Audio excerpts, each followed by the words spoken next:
Hello दोस्तों, आज हम पढ़ने वाले हैं रीमन टीमैन रिएक्शन। रीमन टीमैन रिएक्शन क्या होता है और इसके मैकेनिज़्म को भी हम देखेंगे। देखिए, अगर हमारे पास कभी भी फिनॉल होता है और क्लोरोफॉर्म की प्रेजेंस में बेस और H प्लस की रिएक्शन कराई जाती है तो हमारे पास जो बनता है प्रोडक्ट ना वो होता है सेलिकुलर डिहाइड, या इसी को आर्थो हाइड्रोक्सी बेंजल डिहाइड भी बोलते हैं। देखो, आर्थो पे हमारा एल्डिहाइड ग्रुप लगा है तो इसलिए आर्थो हाइड्रोक्सी बेंजल डिहाइड भी बोलते हैं। अब ध्यान देना, तो हमारा इसमें मैकेनिज़्म क्या होता है आखिरकार। इसमें अगर आपसे एग्जाम में आता है तो आपको तो ये तो याद होना चाहिए, क्लोरोफॉर्म बेस के प्रेजेंस में H प्लस के प्रेजेंस में फिनॉल हमेशा सेलिकुलर डिहाइड देता है, रीमन टीमन रिएक्शन। लेकिन इसका मैकेनिज़्म क्या होता है, तो हम मैकेनिज़्म की बात करेंगे। देखिए, इसमें मैकेनिज़्म में हमारे पास जो क्लोरोफॉर्म होता है ना, इसको हमने ओपन करके लिख लिया और हमारे पास NaOH क्या है, एक बेस है। तो बेस का काम है मोस्ट एच प्लस लेना, और क्लोरीन है, ये तो माइनस आई इफेक्ट लगा रहे हैं, और माइनस आई इफेक्ट के बगल वाला हाइड्रोजन हो तो मोस्ट एच होगा। तो ये OH माइनस या NaOH एक बेस है, तो ये वाला पार्ट इसको AH को खा लेगा। तो यहाँ पे हमारा क्या बन जाएगा, नेगेटिव चार्ज बन जाएगा। ठीक है, H प्लस निकल गया तो नेगेटिव बना। अब देखो, यहाँ से क्या होता है ना, क्लोरीन एक अच्छा लिविंग ग्रुप होता है, ठीक है ना, ठीक ठाक होता है, मीडियम।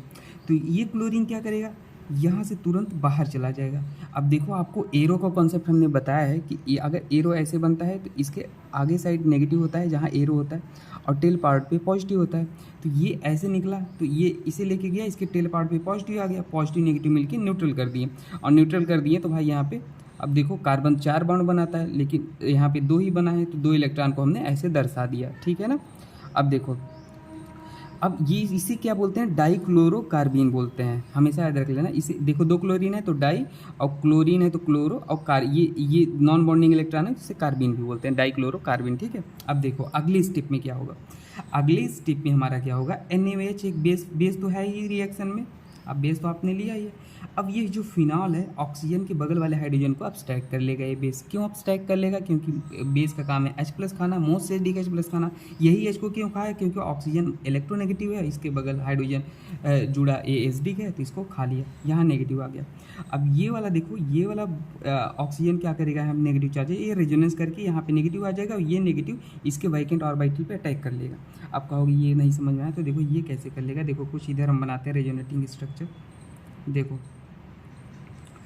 ये ऐसे है, जब रेजोनेंस हमने डिटेल में पढ़ा रखा है IITN थिंकिंग चैनल पे, आप वहाँ पे पूरा जीरो से हमने स्टार्ट किया है, हर एक चीज़ कनेक्ट करके आप पढ़ सकते हो।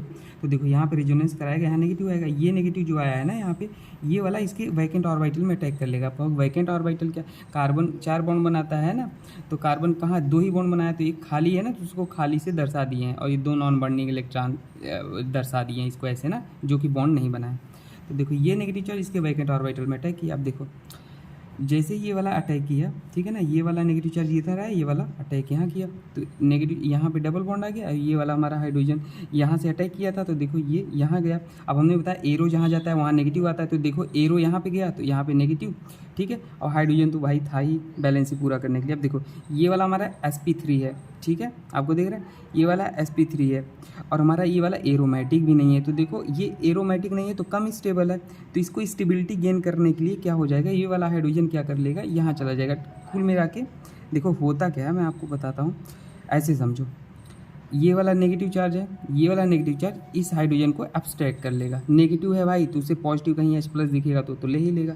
तो जैसे ही इसको अब्स्ट्रैक्ट कर लेगा, यहाँ पे नेगेटिव चार्ज आएगा, फिर से नेगेटिव आएगा, ठीक है ना, समझ रहे हो। अब वो नेगेटिव आएगा, तो जैसे यहाँ पे नेगेटिव आ गया, और ये नेगेटिव आएगा, मैं यहाँ पे दिखाता हूँ, जैसे ये मान लो ये नेगेटिव आ गया यहाँ पे, तो ये फिर से इसके साथ रेजोनेंस कर लेगा, ये वाला यहाँ चला जाएगा, ये वाला बॉन्ड यहाँ चला जाएगा। तो देखो यहाँ से ऐसे, और वहाँ पे हमारा ऑक्सीजन पे नेगेटिव, और ये डबल बॉन्ड ऐसे आ गया। ठीक है। अब कहोगे सर ये तो यही पुराना वाला बना दिए, करना ही क्या था। देखो यहाँ पे नया चीज़ आ गया ना, ये करना था, और ये हमने क्या किया, क्योंकि हमको एरोमेटिसिटी गेन करनी थी, एरोमेटिक वाला ज़्यादा स्टेबल होता है। ठीक है।